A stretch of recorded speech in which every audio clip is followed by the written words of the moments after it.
Hello Straders, welcome back. I'm Binkaby, and this will be one of our quarterfinals from our Legacy tournament. And we're having Bug, StifleNought versus 4-color Loam. I'm not certain about the deck name for this deck. I couldn't even find a deck list, so that's a shame, but it is 4 colors, I believe, and has Loam in it, so 4-color Loam should be a somewhat decent decent naming, but if you have a better one, then feel free to comment that. It's okay. I will not be offended. So this is a pretty interesting matchup. I'd say that from the Bug side of things, the game will be extremely hard if they cannot find Phyrexia and Dreadnought. But if they can, it will be very hard for the Loam side to do anything too productive. The main removal of choice, as far as I'm concerned, should be Punishing Fire, and Punishing Fire will take a huge amount of work to kill a Phyrexia and Dreadnought. So we see a fetch here. Could be more or less a preemptive fetch, so that the Bug Deathrite Shaman can eat it, so the opponent cannot. And here we have a Dreadnought. Have a terrible cold, so probably gonna cough once or twice. And of course the Dreadnought is followed by a Stifle. So this game, despite being 2 turns in, is already really heating up, because Dreadnought is a threat. 12-12 trample is nothing to laugh about, even if you're down a card. And I mean, if I'm not even sure what the Loam player can do here if he does not have something like a Swords to Plowshares, or some combination of like a Punishing Fire plus Smallpox or something. But here we have a perfectly good answer. It's a Mace of Ith. That will shut down the Dreadnought quite effectively.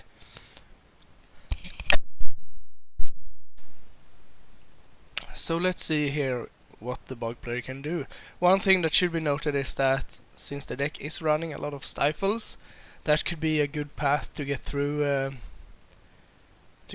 the Mace of Ith. So, and if you could manage to maneuver the Deathrite Shaman dance, you could probably get to eat 1 or 2 instants or sorceries to finish the game off if you can just connect once. Interestingly enough, he chooses to tap down his blue. I mean, he has to, but that means he needs both a blue mana and a Stifle to even get to attack this turn. Mace of Ith is really the card. It's super good. And for the decks that can support it, it's just so good. It covers so much that that the deck normally wouldn't be able to handle. So we see an attack, we see the mace, and we do have a Stifle. Excellent. Well, then I assume this will connect. Yeah, it will. So down to 8 we go. And Deathrite Shaman cannot be used. I guess there's no creatures anyway, so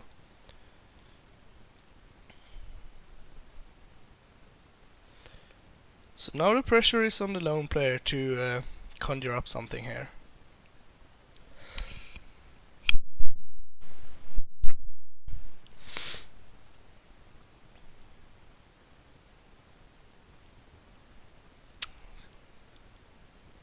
Well, with a grip of cards, that shouldn't be too much of a problem, and with the mace still intact, it is on the Bug player to get through that. So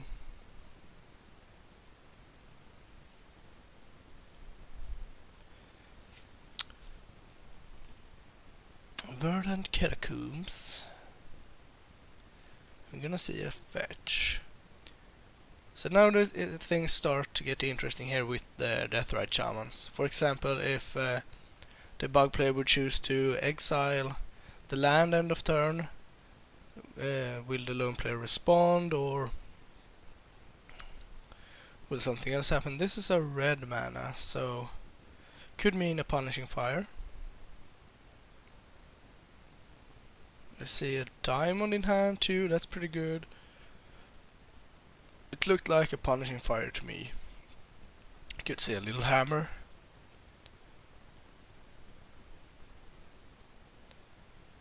So yeah, the Punishing Fire will take out the Deathrite Shaman.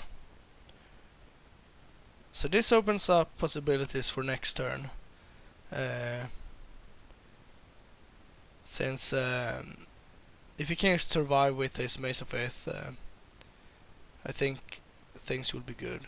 So he chooses to exile the land in response, which prompts the Deathrite Shaman to get tapped.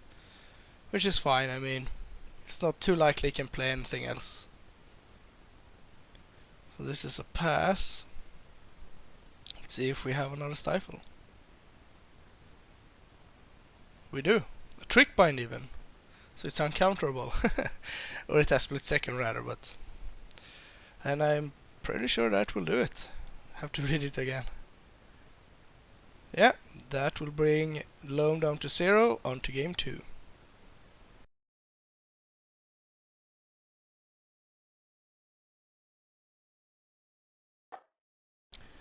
Time for the second game here. Let's see if we can wrap things up with a Phyrexian Dreadnought, or if we actually get a game. Because that was not much of it. Looks like Land Go and Land Delver. And Delver is a punching bag in this match. I have to believe. I mean, between Punishing Fires and other small removal spells, he has to be at a severe disadvantage. But as always, if the Delver sticks and flips, the game will not last very long.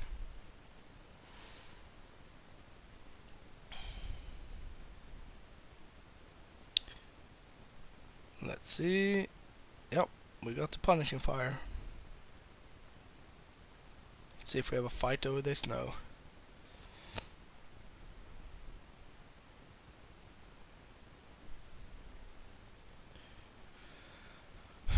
Wasteland, interesting, and a Dark Confidant. Let's see if we have the Grove to back it up. We do. It's a bit bad to play Grove into Wasteland, but this will prompt the Force, and it's not that great. But when you have Wasteland ready to go, I think it's a fine play. So Dark Confidant will reveal Dreadnought. That's one of the goodies.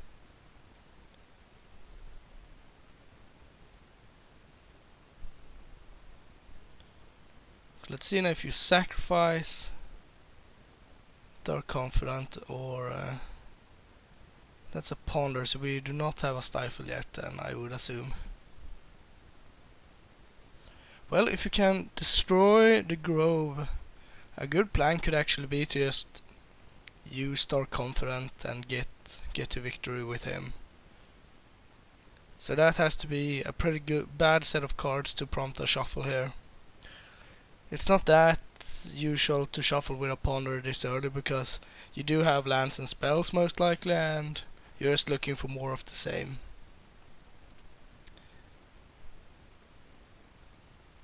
And that looked like another Wasteland. That could actually be really good here. You don't have to use it, but I think a good plan can actually be, yeah, to do so. It's unlikely that he has another Grove, and now even if he does, he cannot use Punishing Fire next turn. So that will give another Dark Confidant trigger. We do have a Loam, so if we have another land, we will see Oh, we got to Chalice of the Void for 1. Interesting. Dark Confidant will trigger, revealing... Ooh, Stifle. Not the best in the face of a Chalice. The deck do run Abrupt Decay, so that could be a good out. But it will be kinda hard to get it off. Alright, so we're gonna Wasteland again for the 3rd time, getting the colored sources. Oh, we do have another green, but it's not gonna be able to be used here. Excuse me. And this is actually kind of a huge tell. You're not using Wasteland, which indicates that you really want the mana for something. And this attack confirms it, since Dried Arbor would snap block a Dark Confidant in most cases. So this is a pretty huge tell that this is indeed a Loam. And it is. And that just undoes all the Wastelanding so far. But it still means that the Dark Confidant could go the distance here if just like one more. Oh, we have a diamond too. Just one more. Oh, and not his own Dark Confidant. Just one more like Force of Will could have done it, but it was Stifle and Trickbind. Trickbind is good because that actually works. If we have a 3rd land here, we could see... Oh right, no, it's a Chalice. It will be kinda hard to force through Dreadnought this turn, I have to say. I would imagine an attack here. Yeah. I don't think it's good to sit around when your opponent has like lands and moxes to reveal, and you have much bigger spells. So we're gonna see a trigger here, but this could prompt a trick bind. Yeah, it seems like it does. You can trick bind the trigger. Still getting a life though, but no punishing fire for you.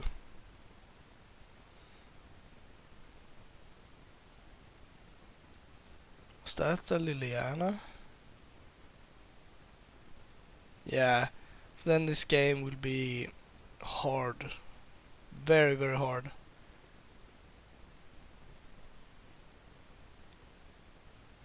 And Wasteland, which seems like a good plan, because now you can Wasteland every turn.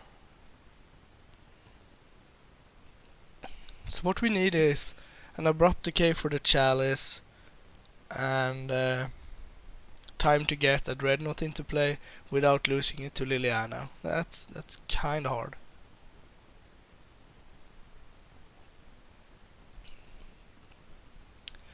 Looks like we're dredging Loam. Bidding stuff. Definitely stuff.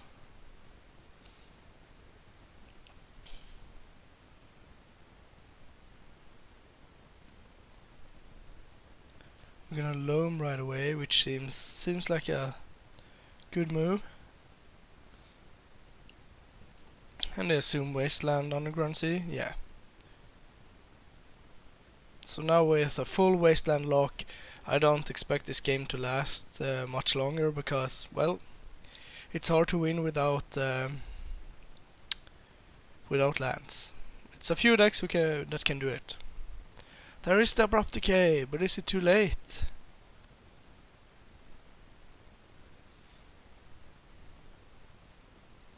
And it's a pass. And now we're getting to territory where the Loam player can Wasteland a fetch end of turn, untap Loam Wasteland back, and kill the fetched land. So this also tells that the bug player does not have any basics. which I know that he does not. It's not that common that they have space for that. I mean, they are a very color heavy deck, so.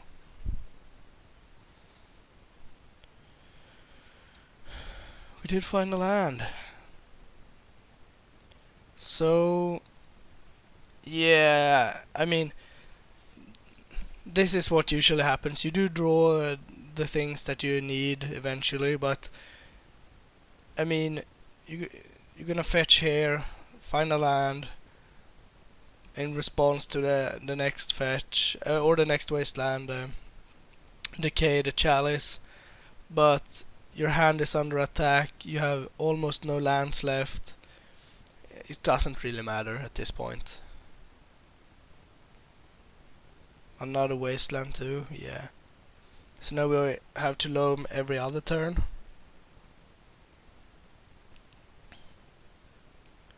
Oh, we should have gained a life here. Oh well, it doesn't really matter that much. So here is the decay, but as I said, I think it's too late. Because even if he gets a Dreadnought into play, Liliana will eat it, so we have to find 2 more lands.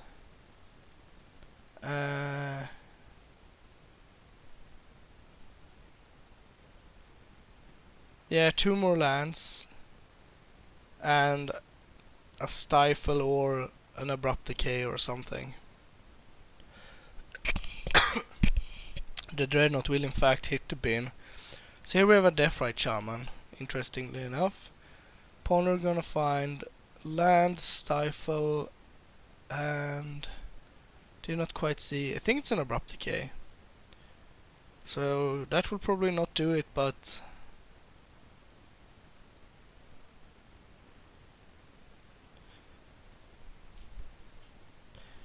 we do know that the lone player mostly has lands in his hand, so that's a fact, but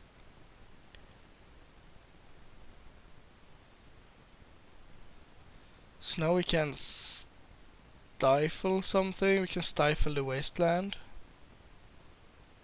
Untap. Abrupt Decay, Liliana, be at virtually 4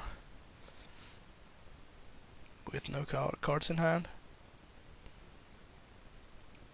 Yeah, Delver's gonna hit the bin because it doesn't do anything.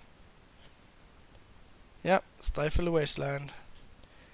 Seems close to a forced play here. If he has any lands left to get. Do you have a green source left? Yeah. The last green source, probably.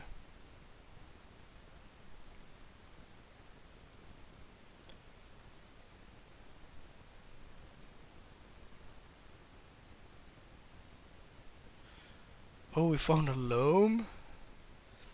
Without the Deathrite Shaman, that could actually have been interesting. But I do believe that this means that the game is over. We will drop down to 5, hit down to 4, Deathrite Shaman down to 2, and then untap and finish it. So we need an answer to Deathrite Shaman. Yeah, and Loam obviously will be the spell of choice.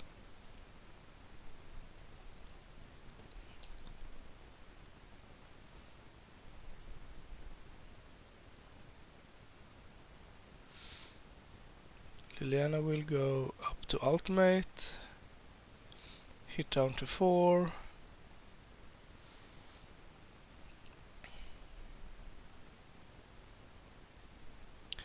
I do believe we could have finished off here with a punishing fire at some point.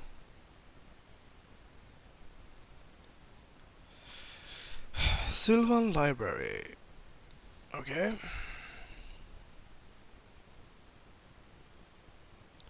So Liliana should be at ultimate range now as well.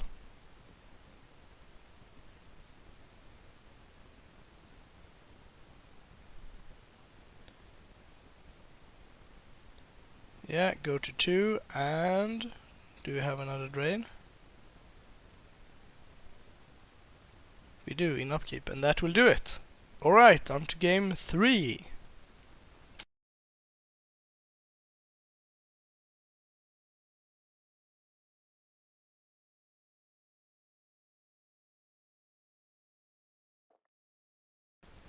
Time for the third and decisive game of this quarterfinal. None of the others are... yeah, one of the others are actually finished by now, so... we do know that in the semi-finals we will see at least one painter deck. So brace yourself for that. So the good old turn 1 Delver blind flip on Maelstrom Pulse. Classic. The turn 1 Grove is...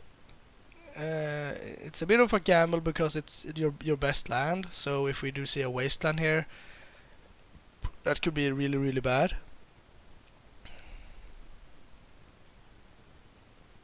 We see a ponder that probably indicates a wasteland. Here we have a stifle, and I assume that's what we're looking for. See pulse, wasteland, decay. Yeah, it's gonna save the stifle. Yeah, this is an easy wasteland. Sets your opponent back a full turn, destroys the best land you can hit. At least in a vacuum. We do have the Dreadnought in hand, and that's a Tranquil Thicket. Yeah, that probably means that we don't have any lands in hand. So this could be a very quick game. In for 3 again. I mean, Delver is also a huge threat here, if it sticks around. Fetch land. Yeah, we're gonna go for it. I have to say that the best use of Delver at this point is probably as fodder for edict effects, which I assume that the Loam player could be running, like a smallpox or something. Or just regular pox, if that's the choice. Just so you can sacrifice the Delver instead. Because now we need to take the whole turn off to kill the Delver if we have that available, and then take 12 and then kill the Dreadnought. So that will be a tall order. We have another Grove. And we do have the Punishing Fire. We do. Alright. That's a way at least. Now we need something like an Urborg or Mox Diamond Black Source or something along those lines. Another land. We have Decay, Pulse land. So pretty mediocre hand. I would guess Liliana would do it. Fetch land and Concession.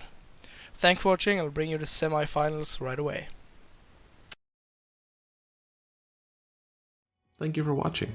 Please like and subscribe, it really helps us out. You can find us on Twitter at MagicGathStrat, Facebook /MagicGatheringStrat, or on the web, magicgatheringstrat.com. There you can find articles and free prize-supported leagues. This is all brought to you by our Patreons and cardhoarder.com. If you enjoy this content, please consider supporting us at patreon.com/MagicGatheringStrat.